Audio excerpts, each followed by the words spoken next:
Selamat pagi sahabat Siloam semuanya. Ketemu lagi dengan saya Restiana.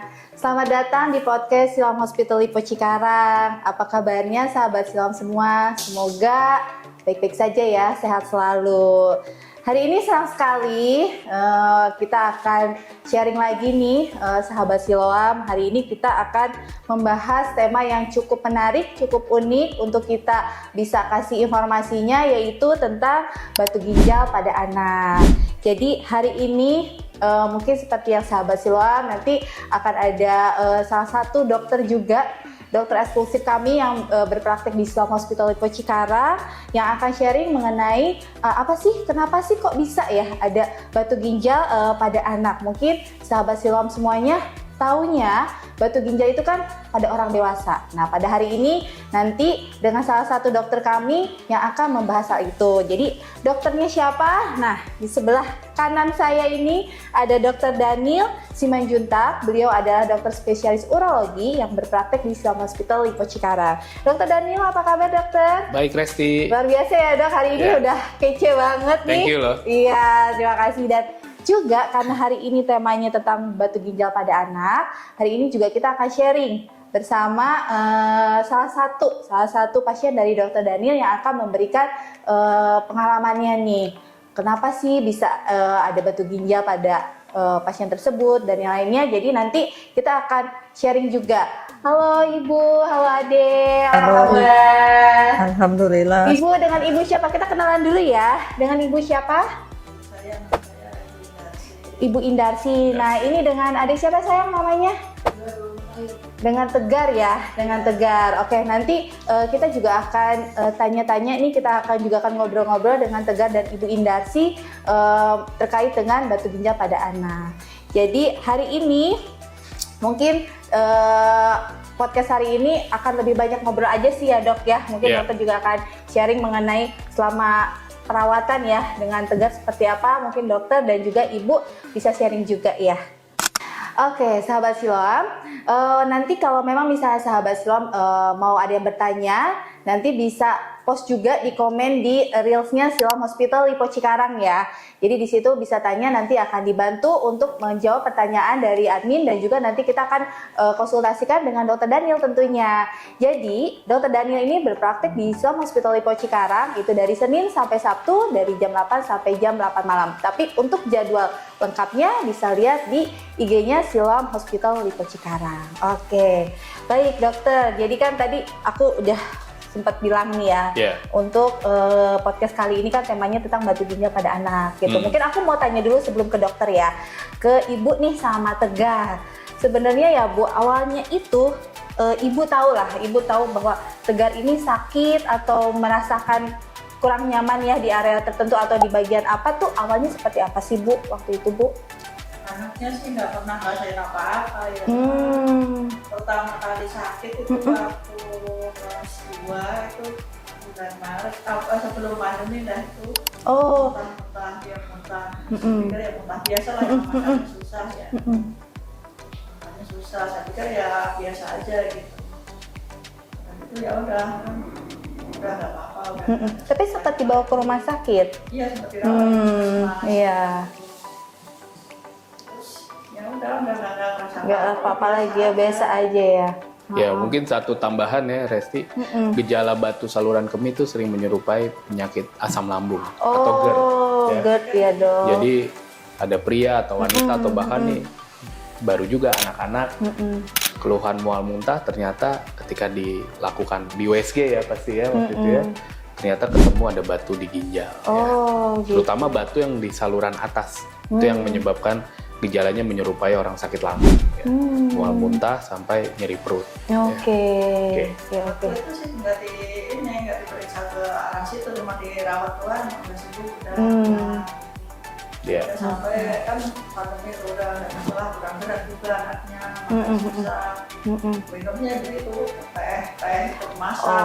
Oke. Jadi waktu itu memang hanya keluhannya itu aja ya. Jadi memang belum ada, maksudnya belum tahu ya Bu arahnya kemana sih gitu kan, Ibu belum tahu ya. Nah kalau dari Tegar waktu itu sempat bilang sama Ibu nggak? Maksudnya ada sakit di mana nggak waktu awal sakit di perut atau apa? Enggak. Jadi mual aja. Iya. Oh, jadi tapi sempat bilang kan sama mama sakit gitu. Waktu Gitu. sebelum berobat ke dokter urologi ya Bu, kan Ibu pertama kali berobat dokter urologi ya, Puskesmas. Itu kenapa bisa sampai ke dokter urologi? Iya. Terus ya udah itu kan nggak pernah sakit ya, itu kejadian di sekolah dia katanya jatuh terus muntah terus Oh.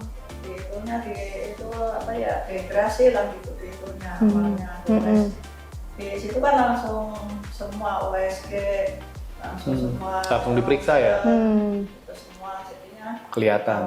Ketahuan ya. tapi pertama saya nggak percaya gitu. Masa iya anak-anak gitu. Iya. Iya. Terus dibiarin aja udah itu sampai ini udah gitu nggak lama lagi beberapa bulan itu waktu pertama itu bulan November Tahun? 2023. Oh. Terus Jadi udah tahu tuh Udah ya, November kelihatan. 2023. ketahuan. Terus kambuh lagi bulan April. April 2024 ini ya Bu. Jadi selama 5 bulan tuh Ibu nggak berobat, nggak Nggak kemana-mana. ngerasa sakit lagi dia. Oke. Kata orang dikasih obat herbal apa ini. Oke. Lalu dirujuklah. Enggak. Belum juga. Oh, masih panjang ya Bu. Bulan April itu nggak di ini lagi ya dehidrasi aja lagi. Oh, oke. Dirawat pulang. Oke. Oke. Terus udah yang terakhir lagi kemarin yang bulan Agustus ya. Agustus itu udah kayaknya terungkap semua kalau iya tambah gede itu batunya. Batunya. Dulu tidak sebesar itu. Tadinya 1,4 jadi 1,5. Oh, naik sedikit ya, naik sedikit. Sedikit ya. Oke. Udah pasrah kan mau operasi udah.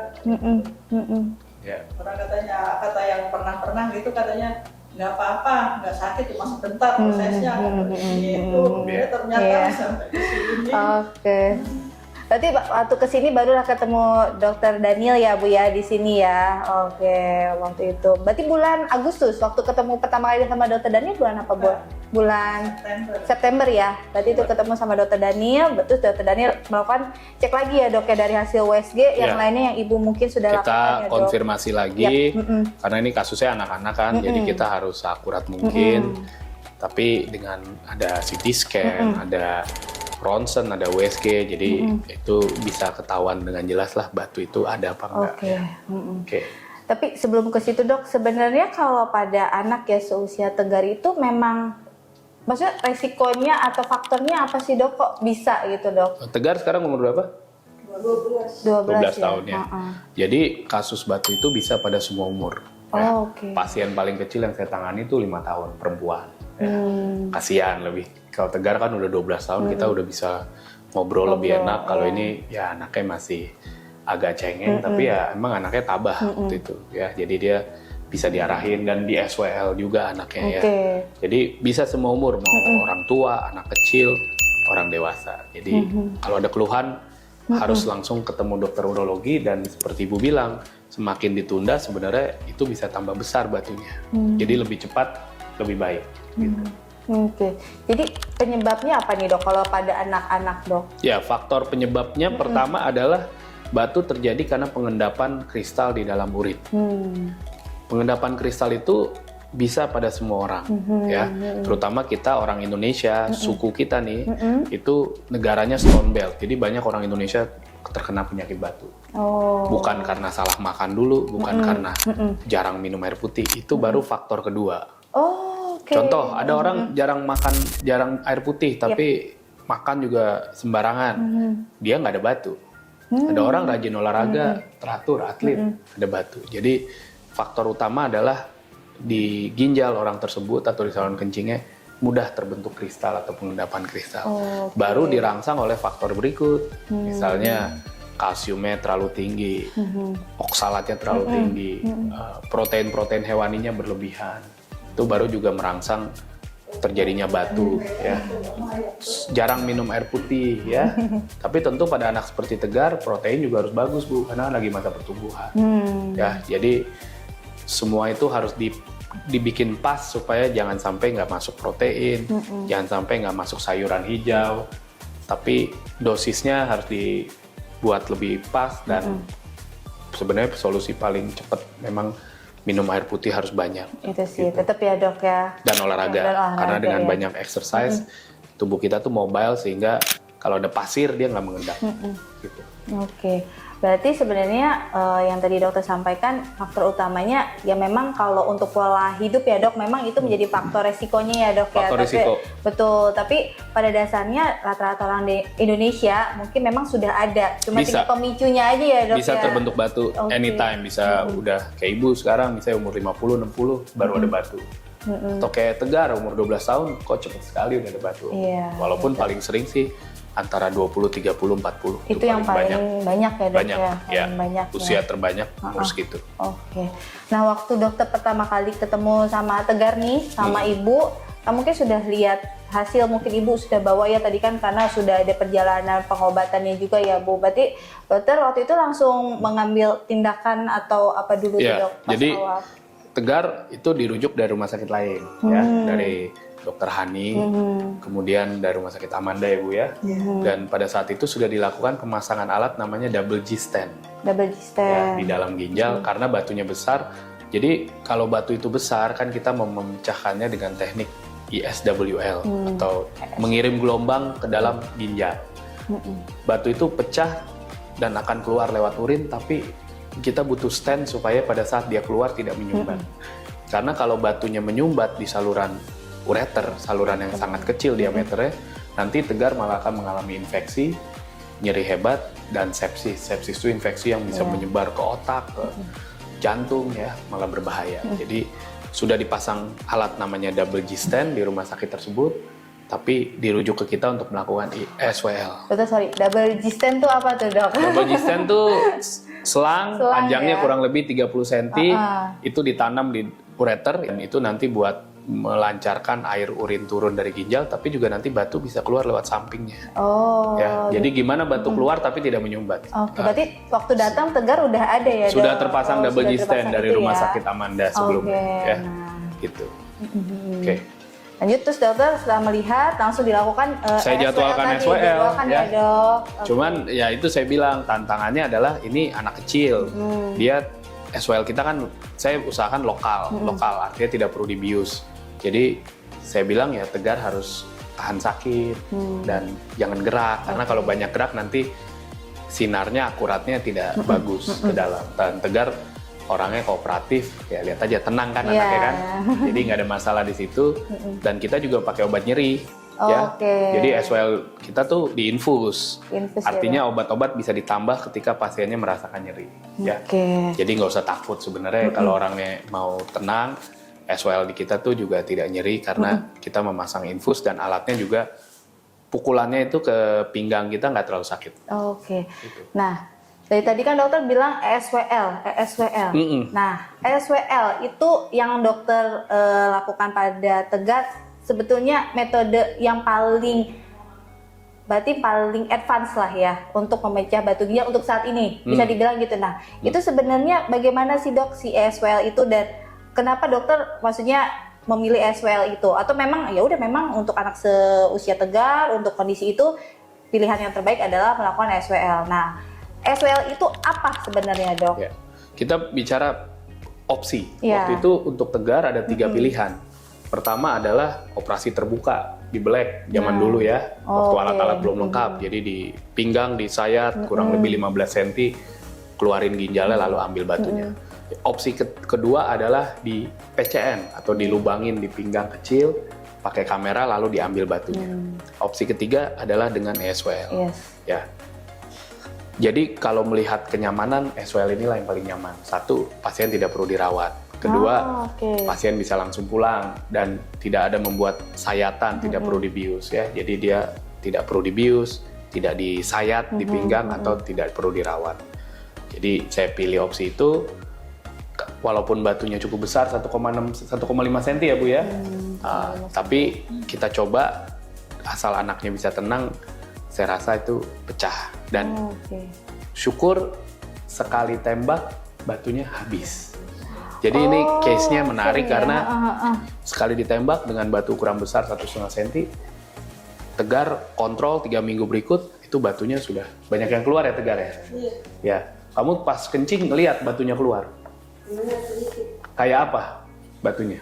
Pas pipis itu kayak ada yang keluar gitu kayak pasir. Pasir. Oh, pasir ya. Oke. Sakit nggak? Enggak. Wah, nah itu Betul, ini itu. karena Tegar anaknya pintar, Iya. jadi Karena tegar, anaknya tegar kayaknya. saya rasa pasti ada nyerinya, Iya. cuman dia cukup tahan nyeri Gitu, anaknya. oh. Terus merah nggak kencingnya? Waktu habis di SWL merah nggak kencingnya? Iya. Merah. Iya. Berapa kali kencing merah? Sekali doang. Sekali. Sekali, Habis ya. itu jernih terus. Iya. Habis itu nggak ada keluar lagi kayak pasir-pasirnya ya berarti ya. Sekali itu aja ya. Kencing berapa kali keluar pasir? 3 kali, 4 kali? 4. Jadi biasanya batunya kayak nyicil, keluar Oh, sedikit, oke. ntar pipis berikutnya ada lagi yang keluar ya. Gitu. Jadi pas dia kontrol berikut bersih udah. Nah ini kasus yang ideal lah. Sekali tembak dia bersih. Tapi SWL sendiri diulang pun boleh. Jadi saya udah bilang ke ibu waktu itu mungkin nggak bisa sekali nih karena besar. Jadi diulang misalnya 2-3 kali. Kalau memang harus tidak masalah. Ya biasanya kita beri jeda 2-4 minggu pengulangan. Jadi nggak langsung hari ini nggak pecah besok ditembak lagi nggak. Biasanya kita kasih 2-4 minggu. Oh ada jedanya ya dok ya? Ada jeda Ada supaya jedanya. ginjalnya istirahat dulu. Karena kan biar gimana ginjal itu diberikan pukulan, ya. Jadi dia butuh waktu untuk healing. Oke. Nah, SWL sendiri itu teknik mengirimkan gelombang suara ke dalam ginjal pasien. Nanti diharapkan batunya itu pecah dan itu gelombangnya itu fokus, Resti. Jadi bukan semuanya kena. Jadi dia fokus mengerucut ke satu titik yang kita sudah arahkan lewat kamera di ruang kontrol namanya. Jadi itu prosedurnya simple dan bagus asal batunya tidak terlalu keras bisa pecah. Oke, jadi si gelombangnya itu memang sudah diarahkan ke area batu, jadi dia tidak menyebar gitu ya dok ya? Tidak menyebar. Betul. Ya, Oke. fokusnya satu. Awalnya luas, lalu fokus menjadi titik gitu. Oke. Ya. Ya. Nah, tadi kan Tegar sudah jawab tuh pertanyaan dari dokter Daniel ya. Waktu di SWL ada nyeri nggak? Waktu kan tidur ya? Iya tiduran ya dok. Tiduran. Ya. Nah itu kan dokter Dani kasih aba-aba ya dok biasanya. Nah itu ada rasa nyeri nggak? Ada. Gimana rasanya? Apa yang dirasa? Nyeri Sakit? sedikit, nyeri banget. Ya. Nyeri sedikit ya. Tapi masih bisa ditahan ya? Masih. Nangis nggak kamu? Nggak. Ditemenin nggak di dalam sama abang atau sama ibu? Sama ibu. Ibu nemenin. Nah, Oh, oke. berarti ibunya ngerasain juga ya suara tiga. Bu, suaranya keras nggak? Ya begitu beneran sepet-sepet. Cuman kedengeran gitu aja ya Bu ya. Mual nggak Tegar waktu ditembak? Ada mual ya. sedikit. Ya, nah itu saya bilang Resti, kita memberikan obat nyeri, obat mual juga ya karena pasti ada rasa mual ya. Dan alat yang kita punya itu kebetulan yang ibu bilang dia bunyi tapi bunyinya itu tidak terlalu keras. Biasanya ada alat Bu yang bunyi wah. Jadi itu bikin kaget gitu. Iya, betul. Kalau kita bunyinya lembut dan pukulan ke ginjalnya juga lembut. Makanya anak 12 tahun pun bilang tidak terlalu nyeri. Oke. Ya. Jadi alat itu juga ada tipe-tipenya Bu.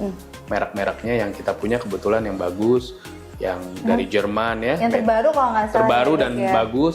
Yang saya incer memang pada waktu membeli itu, Siloam membeli, saya bilang saya butuh alat yang bagus karena kalau bisa ya itu sekali tembak pecah, Oke. pasien tidak nyeri ya, dan juga yang paling penting ada akurat. Karena kita kan ngeker dari luar. Iya. Jadi kalau alat yang bagus itu akurasinya tinggi ya. Kita punya alat siam itu bisa kanan, bisa kiri, yes. lalu ada ultrasound. Jadi semuanya tuh dipasin betul ke batunya ya. Oke. Kadang ada alat yang cuma pakai ultrasound, ada alat yang siamnya nggak ada ultrasoundnya. Ada alat yang siamnya cuma bisa bergerak satu angle. Kalau kita tuh bisa ke multi angle dan didukung lagi oleh USG di dalam sehingga pas sekali letaknya di batunya ya. Jadi akurasinya lumayan akurasinya tinggi, ya, Dok. menurut saya ya paling tinggi Paling untuk saat tinggi ini. ya, justru ya. Ya, Oke. gitu. Oke. Waktu Ibu menemani di dalam nih ya, deg-degan nggak Bu? Ngelihat Tegar gitu kan tidur, terus gimana? Intinya begitu sambil berdoa aja. Saya berdoa aja ya. Terserah saya. Iya, tapi sekarang happy dong Bu, alhamdulillah ya. Iya. Ya. Tegar itu sekarang udah dicabut standnya. Oh, berarti ini udah kondisi Sudah selesai terapinya ya, Dok? Oh, ya. oke. Dan tadi kita udah lihat CT scan terbarunya, udah nggak ada batunya lagi sama sekali di ginjalnya. Jadi tinggal Tegar nanti kontrol ya, mungkin 6 bulan sekali, 3 bulan sekali kita USG di poliklinik ya untuk melihat timbul lagi nggak batunya. Nah, Jadi itu.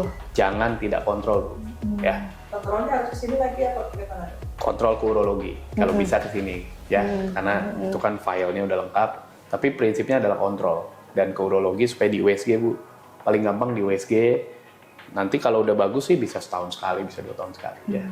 Gitu. Karena batu itu semakin cepat timbulnya, semakin cepat juga berulangnya takutnya. Ini kan 12 tahun udah ada batu. Iya. Takutnya berulangnya cepat Bu.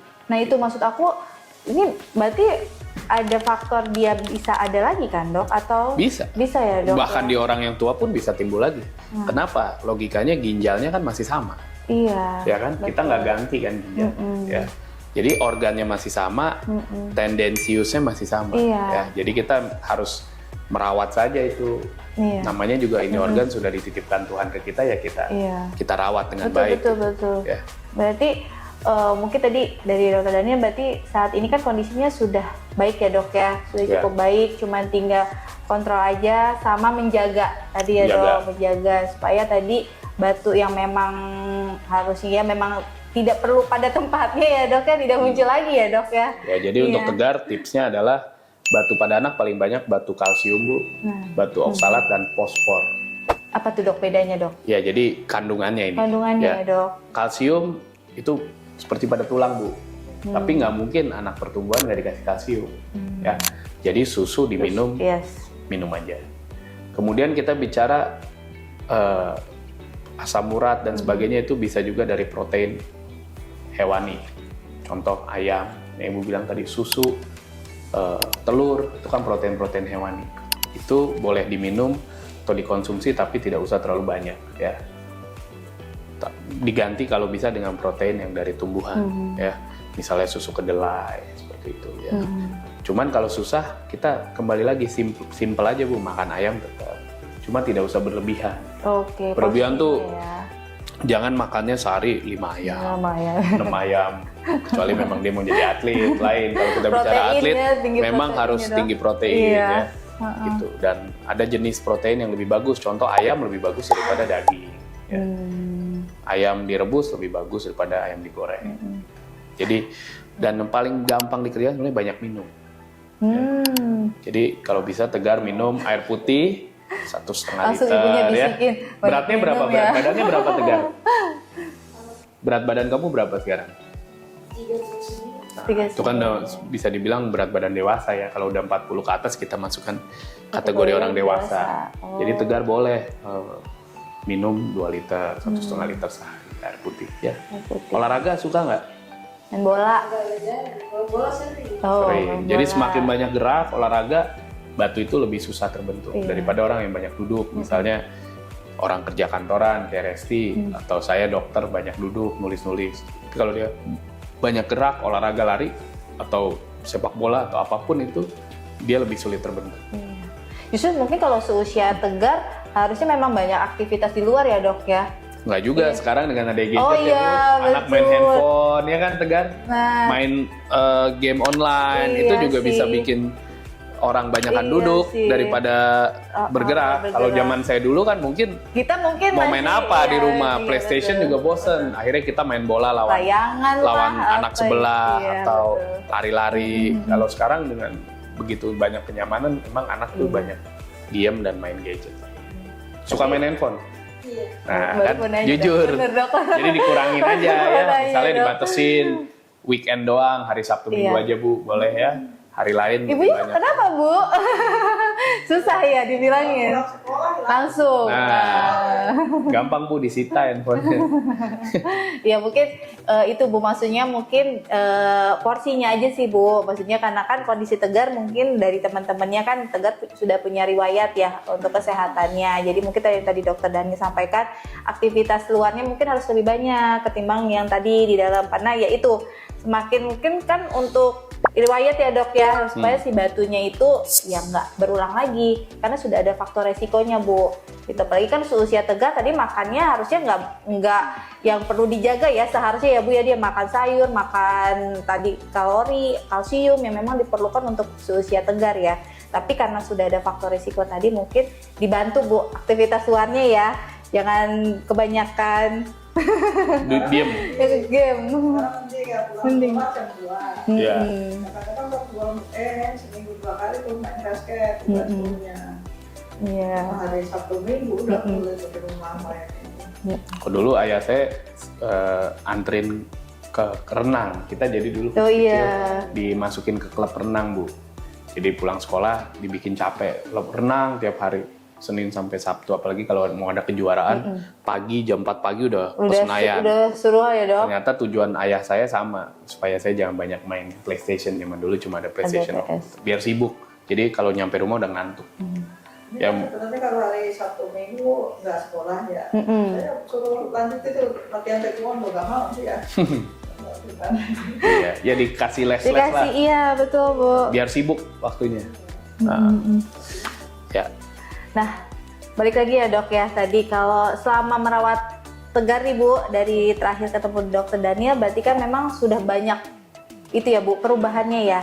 Berarti ya dari kondisinya apa, gimana nih Bu, kalau Ibu melihat sehari-hari lah di rumah, maksudnya dengan kondisi Tegar berarti udah cukup baik ya Bu ya saat ini ya. Tadi kan Tegar bilang udah enak, udah itu ya, berarti nggak ada, Tegar kalau sakit tuh nggak bilang ya sama Ibu ya. Jadi ibunya baru tahu ya kalau udah parah baru ya Bu ya. Ditambah ibu juga sibuk juga sih tadinya. nggak ibu sibuk. Oh iya. Sibuk apa Bu? Kan masing-masing di rumah. Oh. Saya jualan. Tuh Ibu jualan. ada, oh ibu ini di rumah buka warung gitu.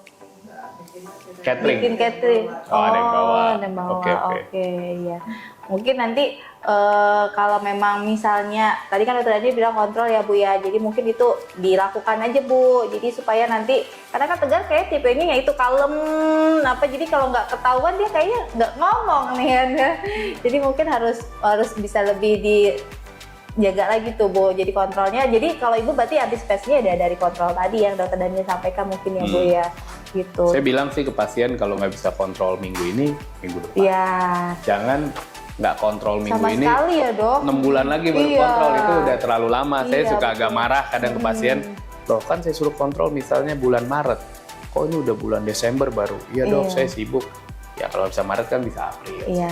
Yang penting jangan terlalu lama ya dok ya dari jadwalnya ya dok Iya. ya. Supaya Bu, takutnya mungkin dokter Dani concernnya adalah kalau udah baru kelihatan nih, takutnya telat lagi gitu ya dok ya. Kalau ada Iya. gejalanya atau apa mungkin dokter Danielnya loh udah kelamaan dan 6 bulan harusnya sudah bisa ditindak dari sebelumnya. Takutnya mungkin seperti itu. Gitu sih. Ya. Iya, dokter kalau dari SWL sendiri, kalau pasien lah ya atau siapa gitu, ada setelahnya ya dok, setelah SWL ada mesti treatment khusus nggak sih dok? Atau ya udah cukup bed rest aja atau apa gitu dok? Ya, jadi SWL itu kan kita memberikan pukulan ke ginjal ya. Artinya saya selalu bilang kalau kencingnya masih merah nggak usah banyak aktivitas dulu. Ya, Itu aja. tandanya ya. masih ada reaksi peradangan atau reaksi perdarahan di ginjalnya. Jadi lebih banyak bed rest dan minum banyak. Tapi biasanya kencing merahnya sih hanya 1-2 kali seperti yang Tegar alami. Tegar baru cuma sekali kan kencingnya merah. Iya. Nah, itu makanya saya bilang alat itu penting. Kalau alatnya bagus, dia pukulannya lembut dan fokusnya kan pas ke batunya. Jadi dia tidak menimbulkan kencing merah yang terlalu lama. Gitu. Ya. Berarti dari SWL itu kita lihat kondisinya masing-masing berbeda mungkin ya dok? Ya, pastinya dan setiap ya. orang beda. Beda ya dok? Ada orang yang di SWL nyeri Iya. lama, istirahat dulu. Ada orang yang langsung enak bisa aktivitas. Jadi kita nggak usah pukul rata. Kok kemarin teman saya di SWL langsung bisa olahraga, saya nggak Iya, bisa. bisa Setiap gitu. orang pasti beda-beda. Beda-beda ya dok Iya. ya. Oke. Nah mungkin pertanyaan terakhir di dok. Ya pertanyaannya yang ini dok. Tingkat keberhasilan SWL dok dari semua kasus ya, mungkin untuk anak atau dewasa itu lumayan tinggi ya dok ya kalau kita pakai metode SWL untuk batu ginjal. Ya, jadi SWL itu pertama bergantung dengan kekerasan batu. Ya, batunya keras itu memecahnya lebih sulit. Itu bisa ketahuan dari CT scan. Pada saat di CT scan ada namanya satuan Hounsfield unit. Semakin Apa tinggi, tuh, Dok? ya itu satuan dari CT scan bahwa semakin keras, semakin padat jaringan, HU-nya makin tinggi. Oke. Jadi kalau HU-nya tidak terlalu tinggi, mendekati 500 ke bawah, lebih mudah dipecahkan. Kedua, ada faktor anatomi, bentuk pasien. Jadi pasien yang gemuk, dari jarak dari alat ke dalam ginjalnya makin jauh. Oh. Ya, tentu kalau jaraknya makin jauh, kekuatan pukulannya semakin rendah. Yang ketiga, anatomi di dalam ginjal. Jadi kadang batu itu pecah tapi dia tidak mau keluar. Karena di dalam ginjal cabang-cabangnya itu kecil. Oh, Ya, iya, jadi iya. batunya sebenarnya udah pada retak. Udah hancur, udah tapi dia hancur. diam aja di situ Iya, pecahannya. ngendep gitu ya. Ngendep. Dok. Nah, itu seringkali kita tahu pada saat kita operasi PCN. Jadi pasien udah di SWL, lalu nggak pecah, kita lanjutkan dengan operasi yang PCNL yang melubangi di pinggang. Pada saat kita tusuk, batunya udah pecah semua sebenarnya. Jadi cuma ngeluarin batunya aja. Jadi Kita baru nggak perlu ketahuan pecah. juga ada kayak gitu ya, Dok? Ada. Ya? Jadi banyak faktor lah yang menyebabkan SWL ini berhasil atau tidak berhasil. Tetapi sepanjang akurasinya tinggi, Yes. ya, kemudian alatnya bagus, pasiennya juga kayak tegar, tenang. Mau sabar, nggak gerak-gerak pada saat di SWL, semuanya sih harusnya bisa, Bisa, dan Dok. batunya juga tidak terlalu keras. Ya. Oke. Gitu. Jadi kita harus mainkan semua faktor deh, gitu. Oke. Nah, mungkin Dok, sebelum mengakhiri sesi kita, aku mau tanya, Ibu mungkin buat kan Ibu, ini Tegar anak keberapa, Bu? Anak ketiga ya. Jadi memang mungkin bisa disampaikan juga kalau untuk pengalaman Ibu lah, sharing Ibu tadi, bagaimana sih gitu selama merawat Tegar, kalau mungkin ada di luar sana ya, yang memang saat ini mengalami hal yang sama nih dengan Ibu, mungkin bisa disampaikan, Bu, untuk ibu-ibu atau orang tua yang memang lagi nanti akan nonton nih podcast kita gitu, Bu. Boleh, Bu? Pesan-pesannya Bu. Misalnya aja. kasusnya anaknya sama seperti Tegar. Gitu. Gimana ya, soalnya Tegarnya ya gini, Mm-mm. nggak jarang sakit, jadi nggak ngerti. Nah, kalau mungkin ini, kalau pada saat Tegar ngomong deh, Bu, lagi sakit nih, ada kesakitan. Nah, mungkin kalau orang tua di sana yang mungkin punya hal yang sama nih, anak kayak Tegar yang mungkin kalem juga ya, Bu, ya, nggak pernah ngomong, anaknya kalau sakit diem aja. Nah, mungkin apa nih, kan Bu pengalaman selama ini gimana gitu pesannya? Ya sebaiknya buru-buru dibawa ke rumah sakit, Iya. jadi langsung diperiksa secara itu dah gitu. Soalnya ya begitu, nggak ada gejala apa-apa. Nggak ada gejala ya. Jadi langsung semua periksa itu dah gitu. Oke, mungkin ketika anaknya sudah mengeluhkan sakit, langsung diperiksa aja mungkin gitu ya, Bu ya, gitu ya. Oke, nah kalau dari Dokter Daniel ada pesan, Dok, buat sahabat Saya malah maunya Tegar dulu. Oh iya, coba boleh. Tegar ngomong Iya, di coba situ. Tegar. Misalnya gini, teman-teman, kalau ada sakit batu, apa? Nggak usah takut ya. Sekarang alatnya sudah canggih. Apa aja yang Tegar bagikan? Kan boleh. kamu kan udah 12 tahun berarti SMP ya? Nah, Iya. coba ngomong ke situ Tegar. Boleh. Ayo. Nggak apa-apa. Pas kemarin gimana deh gitu rasanya atau apa? Kan yang sakit seperti kamu mungkin ada. Iya, ada. Ya, walaupun nggak banyak ya. Jadi kamu apa nih pesan-pesannya ke teman-teman yang seumuran kamu yang sakit sama kayak kamu? Oke, bilang sama orang tua dulu gitu ya. Kalau sakit bilang sama orang tua itu ya. Oh, Oke. Oke. Harus takut nggak ke dokter? Nggak perlu Nggak perlu. takut Kenapa ya. nggak perlu takut? Benar. Bener Dok, itu berarti harus berani gitu ya. Jadi kita harus berani, maksudnya kita bicara sama orang tua kalau memang merasakan sakit gitu ya. Jadi nanti bisa nanti bertemu dengan dokter yang tepat gitu ya. Oke, nah kalau dari dokter, Dok, boleh Dok mungkin pesannya untuk para orang tua atau sahabat silam nanti yang nonton, Dok. Ya, kalau dari saya penyakit batu saluran kemih bisa mengenai semua usia dan baik laki maupun wanita. Jadi ketika ada gejala jangan ragu untuk ke dokter. Nanti biasanya kita lakukan pemeriksaan dan minimal sampai USG. USG ya, Dok ya. Kita harus lihat sampai USG. Jadi nggak cukup cuma dengan periksa fisik atau lab ya. Kita lakukan USG Dan kalau nanti ada batu saluran kemih, solusinya ada banyak. Jadi jangan langsung wah nanti dioperasi, saya takut dirawat lama ya. Kita bisa rawat jalan dengan SWL contohnya ya. Jadi nanti didiskusikan dengan dokter urologi yang kita kunjungi dan jangan langsung takut dulu ya. Tapi lebih baik semakin lebih cepat lebih baik diatasi. Gitu. Oke deh kalau gitu. Dokter Daniel, terima kasih banyak. Tegar dan Ibu, terima kasih banyak ya. Alhamdulillah udah sehat sekarang, mudah-mudahan sehat selalu. Jangan lupa kontrolnya ya. Dengan Dokter Daniel tadi sudah disampaikan juga pesan-pesannya. Oke, sahabat Silom, terima kasih banyak sudah menonton podcast pada siang hari ini. Nanti kita akan ngobrol lagi dok, kita akan buat lagi sharing yang lain ya dok ya. Dengan Dokter Daniel tentunya. Terima kasih banyak. Selamat siang semuanya. Selamat siang. Boleh diminum ya? Tegar, diminum yuk. Boleh diminum, silakan. Boleh dikit.